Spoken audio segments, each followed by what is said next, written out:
Welcome on to Mac Media Day here on the field of 68. None other than Michael Lewis, the head coach at Ball State. And Coach Lewis, sometimes the portal taketh away, and sometimes the portal giveth back. You got Peyton Sparks coming back to Muncie this season.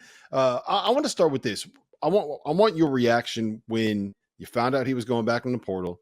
You found out that he wanted to come back to Ball State, and you found out that he said, "Coach, I am coming back. I'm coming back to Muncie."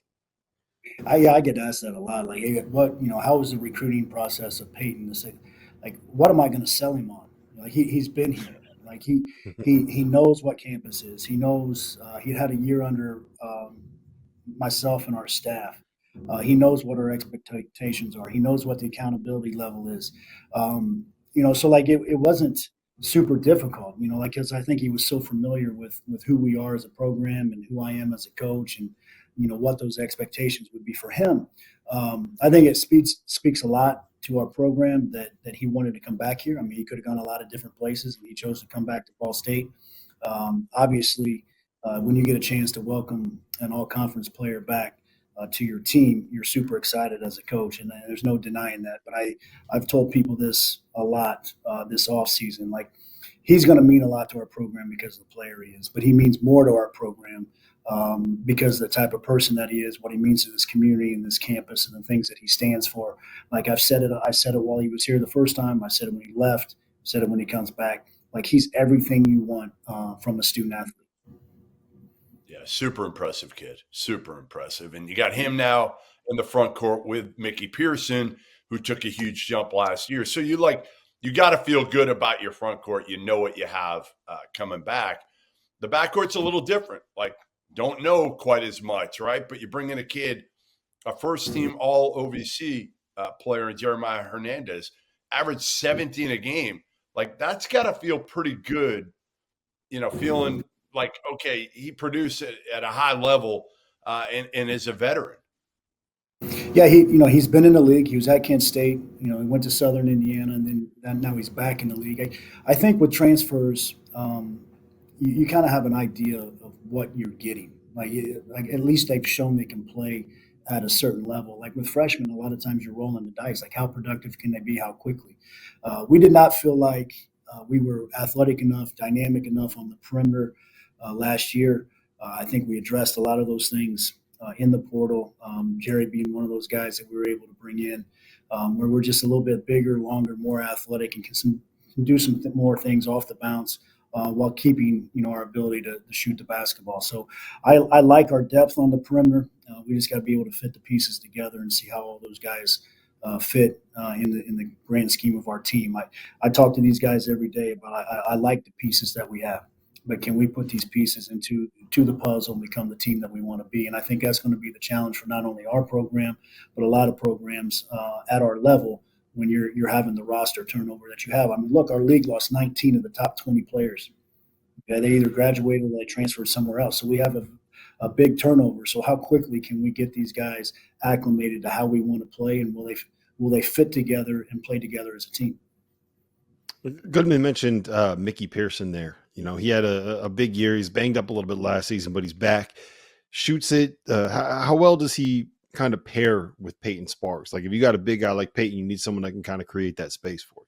Oh yeah, he creates space. Like, he can space the floor.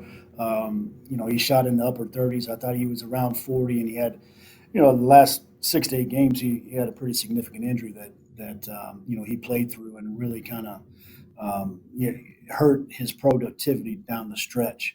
I would anticipate him, and our goal for him is to be a 40% plus shooter. I think that opens up some things for him as far as his ability to put the ball on the floor and get to a jump spot or play make for somebody else. I think that's the next step in his game, is being more of a playmaker with the ball in his hands. It's not something we've asked him to do a ton of, but he's continuing to develop that part. But he's an excellent cutter, good defender, excellent positional rebounder. And then obviously he can space the floor with his ability to shoot the three. And that's something, like, he shot in the teens the year before we got here. He's put a lot of work in our player development program. We take a lot of pride in, and he's continued to grow. And like I said, I think we can get him above 40% plus with a pretty high volume this year. Point guard play. I'm not saying this because I'm talking to a point guard. who actually could pass it pretty well. Even though your passing ability has certainly fallen off, judging by your throw at Matt Norlander in the summer in Rock Hill, South Carolina. But point guard play is critical. Give me kind of the update on your point guard play. I think Juanse Gorosito, am I saying it right? The Portland transfer. I know I want to say it over and over. It's a cool name if I'm saying it right. Is he the front runner to the point guard spot right now? I think we've got some competition there. I think, Wansi's a guy that can play that role. I think Ethan Britton Watts is a guy that can play that role. I think we've got a freshman that's been very impressive in TJ Birch that can play that role. He's a high school guard right now. We got to make him a college guard, and I think you guys know what I mean by that. We don't have enough time on here to explain it to the average person, but all three of those guys are competing for an opportunity. They've all had some really bright spots in practice, and we can do it by committee. We have some other guys that can play on the perimeter. Jerry can handle it in spots. Jamari Hill can handle it in spots. So, but it's I like the depth of our backcourt.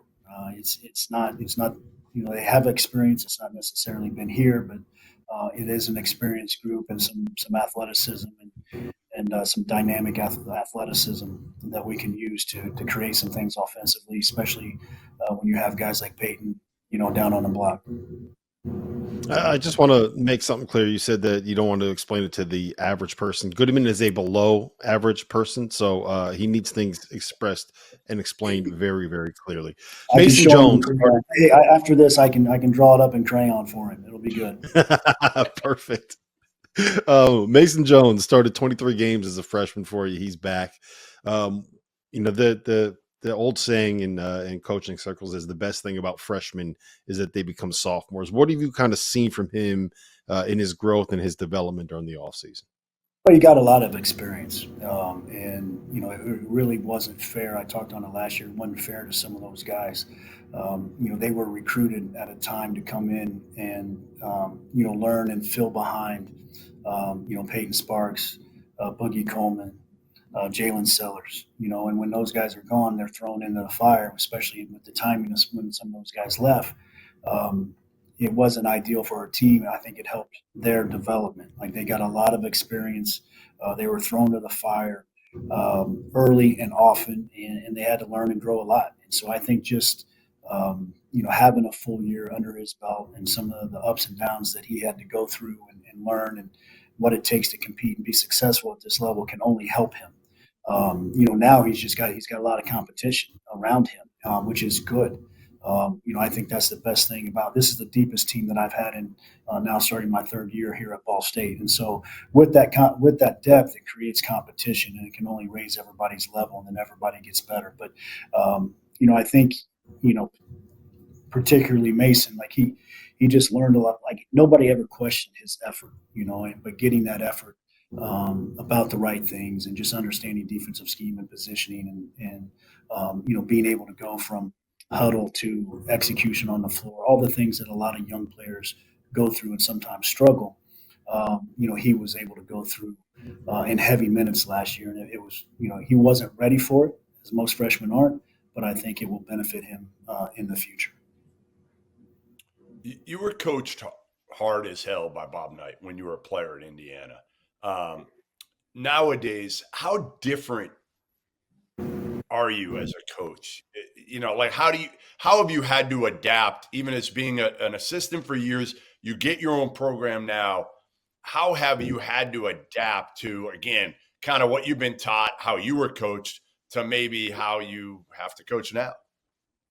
Listen, the same things that determine success when I play are the same things that determine success now. You gotta have good basketball players, right? They've got to be able to listen. They got to be able to execute. They got to be able to go out and do what they've been told to do. They've got to be coachable. Whether you're coachable when I play or you're uncoachable. Not like if you're uncoachable, you're uncoachable. It doesn't matter. But I think the same things. You got to be good defensively. You got to be able to play team basketball. It's not all about you. You got to be able to move the basketball. You can't dribble it 16 times. You can't have a guard that's going to dribble it 16 seconds out of the shot clock and play one-on-one. You've got to be able to play team basketball. There's different schemes that the ball screen is much more prevalent now than when I played. Different things like that schematically, but the same things that equal success. Continue on. Are you disciplined? Do you take care of the basketball? You don't turn it over. Can you rebound on both ends of the floor? Can you apply pressure on both ends of the floor? However you like to do it schematically, can you put the pressure on the other guys, force the other team into mistakes? The same things dictate success. It doesn't matter if it was when I played or now. The same things win games. It comes down to the details, the fundamentals. I was able to watch Pacers training camp the other day, and you've got a guy like Tyrese Halliburton who's making over $1 million a week. Okay. And he's out there working on his ball handling in a full sweat. He's talking, he's the loudest guy in the defensive drill. He's flying around the court. And while I walk in our practice and we have a couple guys that want to poo-poo some fundamental drills, like, who are you? Like, pros are pros because they don't screw up the fundamentals. They don't make the mistakes, right? And so, like, just being able to share some of the same things that equal success back then equal success today. Well, listen, Coach, we appreciate you being here. It's always fun to hear from you. It's always fun to hear from Peyton. And we look forward to being able to follow you guys throughout the year. Best of luck this season. We'll be back with more from MAC Media Day here on the Field of 68. Coming right up.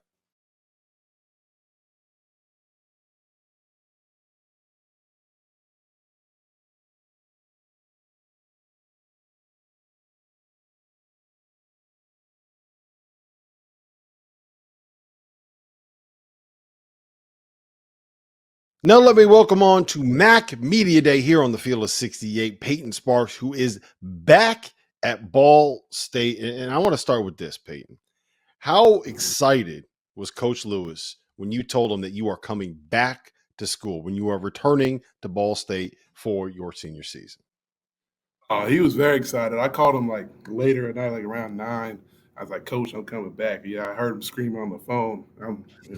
But it was really, heartwarming. It was exciting for me to hear that he felt like it was good for me to come back, and it was good.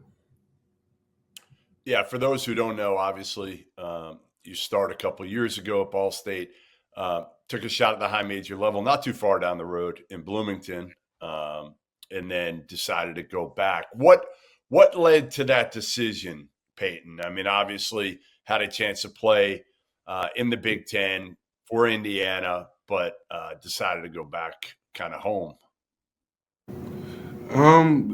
I just wanted to finish out my career the right way, and I felt like I still had stuff to prove here and a legacy to, just for Ball State and just for myself. I just wanted to prove that we can win here at Ball State and make it to the tournament, and I feel like there's still so much more things for me to do. So, and it's close to home, and my family's close by, and they can come watch me play. So it was just the perfect ending. I feel like every guy that makes an all-league team in the mid-major ranks, like the MAC level, the Missouri Valley, they're always looking at, like, can I get to a high major now? Can I get to the Big Ten? Can I get to the SEC? Can I use this to get to the Big East? You went through it. You went there. You maybe didn't have the best experience, and now you're coming back. What would your advice be to, the next Peyton Sparks, the next all-league guy that's like, I'm going to go try to make the jump to this program? What would you say they should look for, they should be aware of? Kind of take me to, what would your advice be to those guys? I think if you really believe you can play at that level, I think you should go for it, because I'm not going to sit here and tell somebody they can't play anywhere that they aspire to be. But I think when you're looking at the next spot or a higher major or wherever, I think the perfect fit and who really needs you, not just wants you. I think a lot of guys see the big names and they're like, "Oh, I got to go there," or something like that. But I think you just got to pick the right spot for you and play style and do your research and look at the roster and look at the pieces around you and find the best spot. Team's a little different than when you left. All Yeah. these teams are now, right? The turnover is crazy, but Mickey Pearson, he's different. He's Yeah. changed since you left, hasn't he? Yeah. Describe to me, again, when you left kind of where he was at and now his development a year or so later and how different he looks. Mick was a great player when I left. He really played his role really well. I was watching him play last year, and I saw him. He's a 37% free 3-point shooter, and I say he keeps getting more to his game and he's dribbling to the basket now. He's added a lot to his game. I think this year he's going to have a great year. I think he can get to 40% as a 3-point shooter. But he's a great defender too. He's a great guy. He's a really great teammate. Someone I can count on. So, Where has your game grown over the course of last year? Like, what are Ball State fans going to see that's different about you versus where you were when you left? I say when I left, I was in shape, but I was in like great shape. I think this year they're going to see me running the floor a lot more, not getting as tired as easy, and just being a leader. I think that's where something I needed to grow when I left, and now I'm trying to take more of a leadership role and try to talk to guys. And some guys you got to talk to differently, but I'm just trying to learn because I'm really a guy who leads by example and doesn't really talk too much, but I'm starting to learn how to use my voice. Jeremiah Hernandez had a great year at Southern Indiana, like all OVC kid. He's going to come in. He's older too, average about 17 points a game. Tell the fans what they can expect out of him, because I don't think a lot of people know much about him other than obviously his numbers. I mean, yeah, his numbers speak for himself. I think he's a great player, but I think people don't see he's a great passer in the pick and roll. I think he can get the offense flowing and get people in their spots and things like that. But I think he's a really good player, and I think he's going to help us a lot, tremendously.